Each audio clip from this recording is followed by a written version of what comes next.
Hello my dear students, I welcome all of you to my channel eBiology and Stuff. Today we are going to discuss about protein super secondary structures. In this particular video, I am going to explain all the details about their types, features, examples and much more things. So please stay with me and take one pen and notebook. Note down the points. Just pause the video and note down all the points which are important.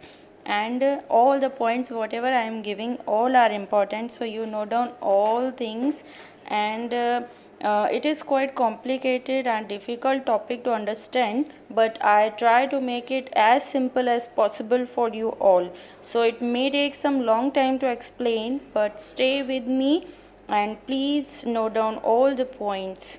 So let's start.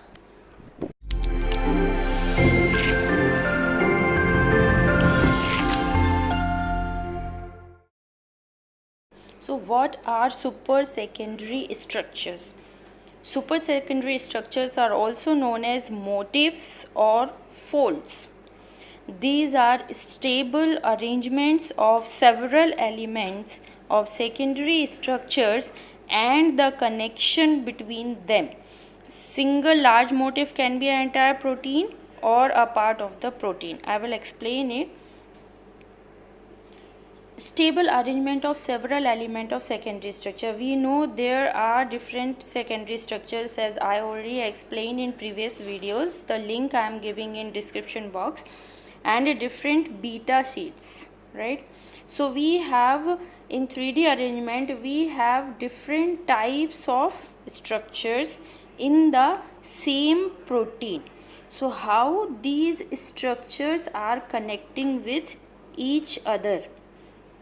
These connections are actually making a super secondary structures. Means different elements of these secondary structure, how they are connecting to elements of different secondary structures, and these connections collectively making a super secondary structure. Okay, got it? I will erase it. Okay, so the next thing is key single large motif can be an entire protein or a part of protein. So I will show you this by one example. The example is alpha keratin. The whole protein is a motif, or whole protein is a super secondary structure or a fold or a motif.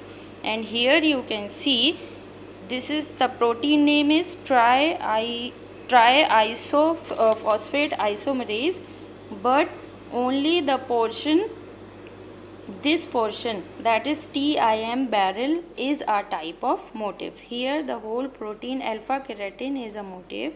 Here only this portion, the TIM barrel, is the only motif. Okay, so it can be a whole protein or it can be a part of the protein. Next, these motifs are also consensus sequence of amino acids or a partial sequence common to number of different proteins, which may or may not adopt similar conformation in the different protein. This can be explained like this. This is the consensus sequence of amino acid. Means it might be having some sequence like A, G, Y, S. Okay, the sequence is like this. Now in all protein this sequence can be same, but the conformation will be different. Means the same sequence may have alpha conformation or may have beta conformation. So the consensus sequence, whatever that particular sequence is there, that sequence can be common or different between some proteins, but the conformation can be similar one or different one for different types of proteins. It is in the case of motifs. So got it? Super secondary structures, these are nothing but the arrangement of secondary structures and connection between them, and these motifs may also be a consensus sequence or partial sequence which may be common to all protein or may be different. They may have similar conformation or they may have different conformations also. The next feature is that these are intermediate between secondary and tertiary structure and may consist of two secondary structure and a turn or a loop. So what are these super secondary structures? These super secondary structures are intermediate between secondary structures and tertiary structures, and these structures are connected by a turn or a loop. In further slides I am going to explain this in detail. Okay, these motifs or folds may also termed as domains, but when these folds are having amino acids more than 100, okay, when these are having amino acids more than 100 and stabilized to form a globular unit, then it is called as domain.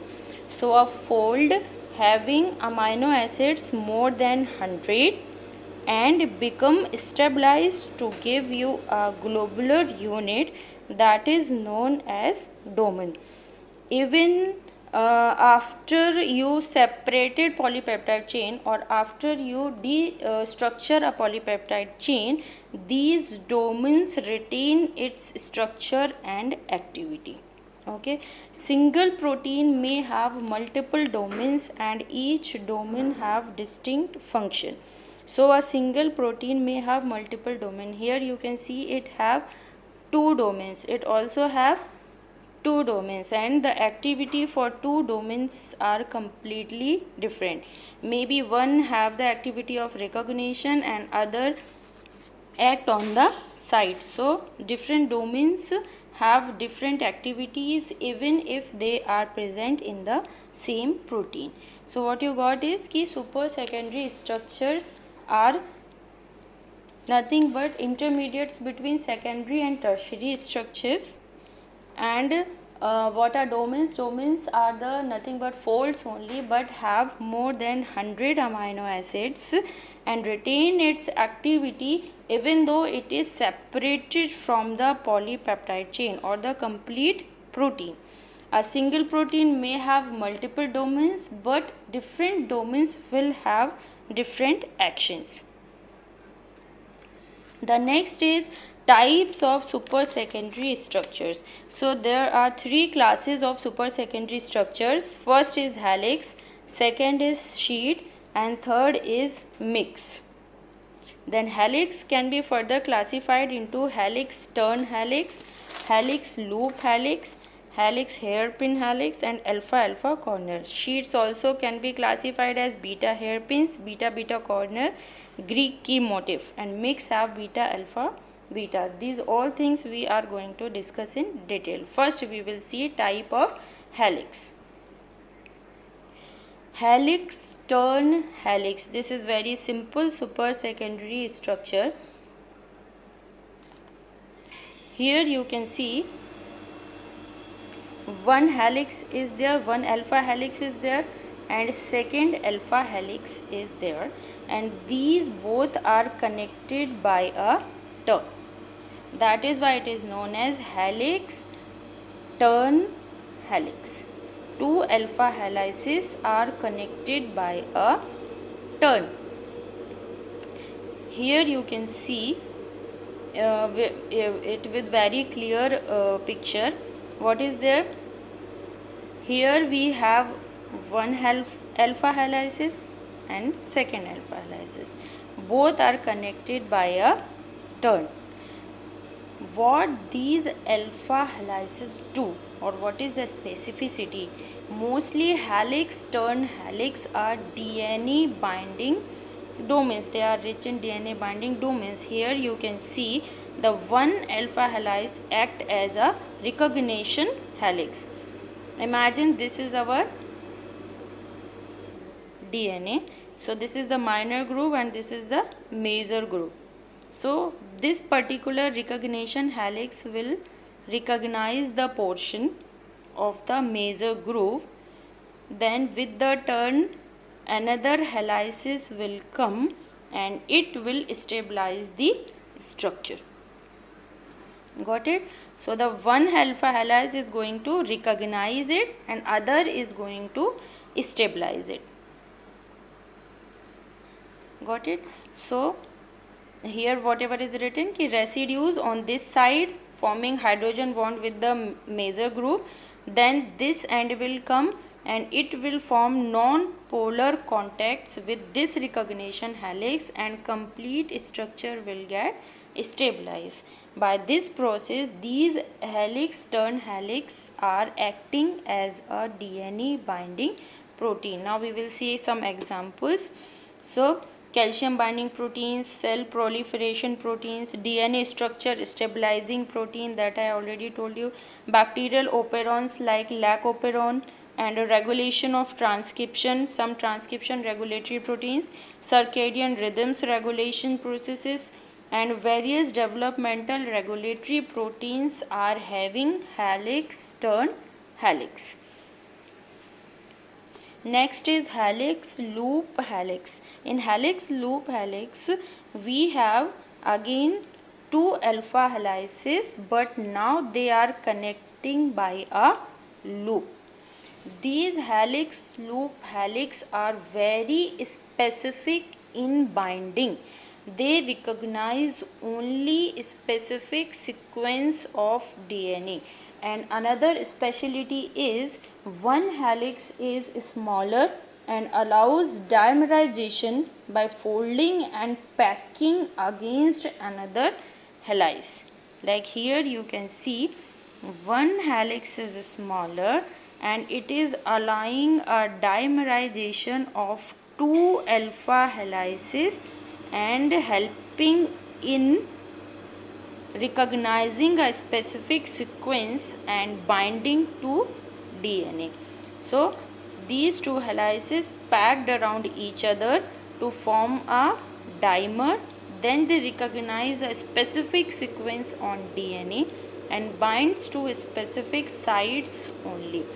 There are many transcription factors which are having helix loop helix.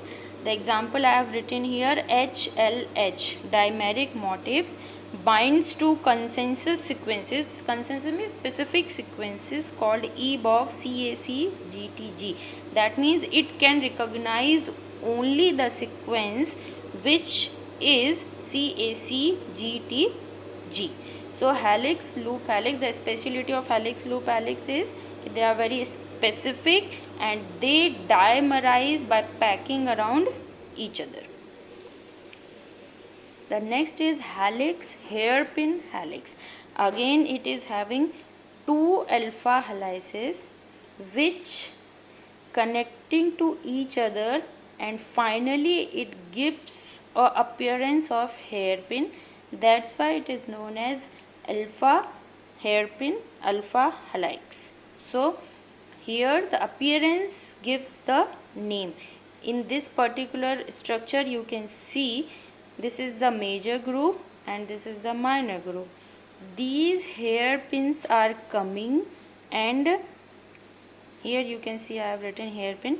So these are coming and attaching to DNA, but these are different from loops in a character, that is these are non-specific in nature. We have seen helix loop helix were very specific, and these hairpin helices, these are non-specific in nature. For example, the 5' exonuclease, this is the enzyme which can recognize a non-specific sequence. What they need a open fragment of DNA, nothing else. So they are what is making them different from loop? It is the recognition pattern. They are recognizing non-specific sequence of DNA and then they are acting on whatever their substrate or target molecule is. Why they are called as hairpin? Because the final appearance of them is like a hairpin. Next is helix corner, that is also known as alpha alpha corner. These helix corners, these are only possible when you have right-handed corners there. That means your alpha helices should be right-handed, not left-handed. Then only these alpha corners are there. This can be explained in previous lecture. I already told you that most of the alpha helices structures are right-handed. So this can be explained here why we are not having mostly left-handed alpha helices. The second feature is these two alpha helices are perpendicular to each other. This is your alpha corner and these two alpha helices are perpendicular to each other. In this particular example, at one position we have glycine, at second position we have hydrophobic amino acid, and at third position we have polar amino acids. So what are the basic features? The first one is कि mostly these alpha helices are right handed and these two helices are perpendicular to each other, somewhat perpendicular to each other. So this explains the scarcity of left-handed alpha helices corner. Here you can see I have written also कि short loops connecting helices and perpendicular to each other. So this is helix corner. Now we will come to the sheets. This was about the helix and now we will come to the sheets. In sheets, the first type is beta hairpins. Beta hairpins are also known as beta units or beta ribbon. The beta unit, beta ribbon, beta hairpins, these all are same. This is simplest super secondary structure and mostly found in globular protein. It is present in reverse turn of two anti-parallel hydrogen bonded beta strands. This is one strand moving in this direction. This is another strand having this direction, and this is your beta hairpin structure complete. So two anti-parallel strands are there, 1, 2, and they are connecting to each other. The another point was कि two strands are linked by hydrogen bonds. So what are these beta hairpins? In this structure we have two anti-parallel beta sheets which are connected with each other through hydrogen bonds, and here this is your beta hairpin structure. This is another example. Okay, two anti-parallel beta sheets plus beta turn is equal to beta hairpin. So two anti-parallel beta sheets connected by hydrogen bonds and having a turn is equal to your beta hairpins. Next is beta corner. What is this beta corner? In beta corner, whatever these beta hairpin structures are there, these structures folded orthogonally on itself and results in a rotation around an imaginary axis. Didn't get it? I will explain it. Here you can see this is your beta hairpin structure. It rotated like this. It rotated orthogonally and this rotation is around an imaginary axis. How this rotation is happening? This is your imaginary axis and this is your beta hairpin structure. It is rotating orthogonally and angle changes by 90. How? Like this. 90-degree angle you will be having. So your beta hairpin is rotating orthogonally and around an imaginary axis and giving the angle 90 degree. Here you can see. This is the beta corner. In this structure you can see the two anti-parallel beta strands, in which this portion is your beta corner. This is the portion beta corner. This is one strand, another strand, and they are rotating around an imaginary axis and giving you a beta corner. Got it? So beta hairpins rotated orthogonally around an imaginary axis to give you an angle of 90 degree. These are not having any specific functions. Next is Greek key motif.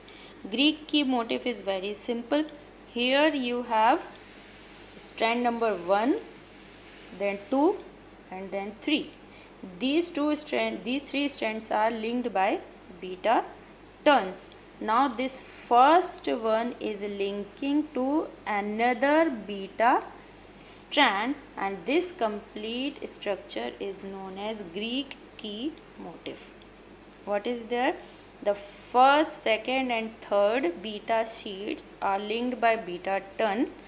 Now the first one, now the next, or you can say the fourth one is coming. 3 we already were having linked by beta turns. The fourth is coming here and it is directly linking to the first one, and that is known as Greek key motif. The speciality is that if your this first strand having N terminal, it will link to the C terminal of another strand. That means they will be anti-parallel in nature. Here also you can see the first one is in this direction and the fourth one is in opposite direction. So what are N terminal, C terminal, already explained in previous lecture. You can see the videos. So the N terminal of one strand or sheet will link to the C terminal of another sheet.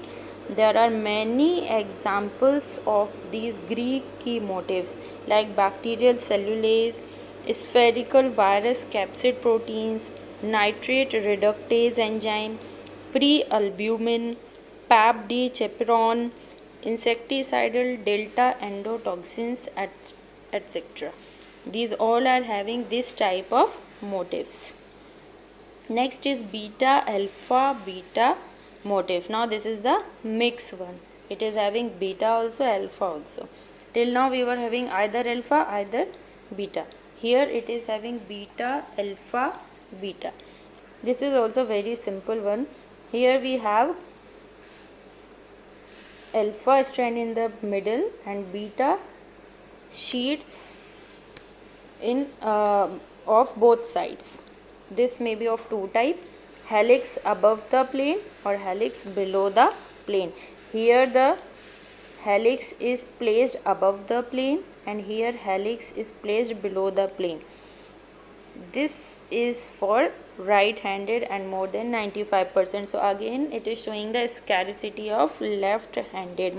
More than 95% proteins are having alpha helix above the plane and these are right-handed helices. So what is this beta alpha beta? Alpha is sandwiched between two beta sheets. It may placed above the plane or may placed below the plane. Above the plane is right-handed and found in more than 95% of protein. The best example of beta alpha helix is Roseman fold, that is very popular. Here we have two beta alpha beta helices here. Here this alpha is sandwiched between these two beta strands. Here this alpha is sandwiched between these two beta strands and it is the example of Roseman fold.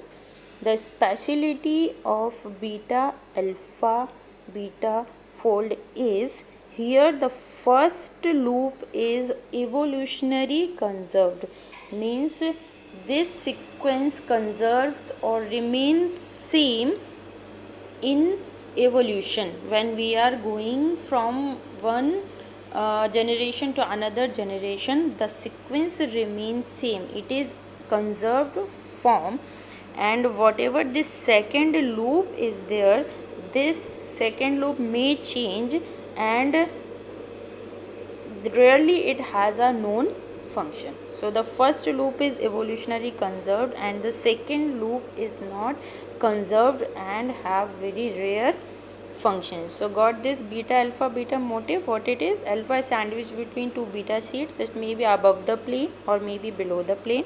Above the planes are right-handed and found in more than 95% of proteins. The first loop is evolutionary conserved, and the second loop is not conserved and known for very rare functions. Now there are other examples also other than the helix, sheet and mix one. So the first one is beta Mender motifs. What are these beta Mender motifs? These beta Mender motifs are simple super-secondary structures composed of two or more consecutive anti-parallel beta strands linked by hairpin loops. So the first one is beta Mender motifs. We have more than two anti-parallel beta strands which are linked by hairpin loops. Are beta Mender motifs. How they are different from them? Here we have more than two anti-parallel beta strands. That's why it is different from the previous one. Next is psi loop motif. These psi loop motifs first identified in aspartic protease. Aspartic protease is an enzyme. It was first identified in aspartic protease. It have two anti-parallel strands, and one strand comes in between that connected to both strands by hydrogen bond. So what is happening here? These are two strands. This is one beta strand and this is another beta strand. The third one comes in between and links with these strands by hydrogen bonds. These strands linked to other beta seeds by hydrogen bond, and this is known as psi loop motif. Psi loop motif means it is having an extra strand linked by hydrogen bonds. The next one is zinc finger motif. Zinc finger motif have alpha helix segment bound to a loop by a zinc ion. Here you can see this is the alpha helix segment. It is binding to the loop through a ion, that is zinc ion. This zinc ion is stabilized by 4 amino acids, 2 cysteine and 2 histidine. These two are cysteine residues and these two are histidine residues. I told you structures of cysteine, histidine, everything. Link I am giving in description box. If you want, you can go and watch the video. So here what is happening? Alpha helix is connecting to the loop with the zinc ion, and zinc ion is stabilized by 4 amino acids. The two are cysteines and 2 are histidine. That is zinc finger motif. Helix bundle motif.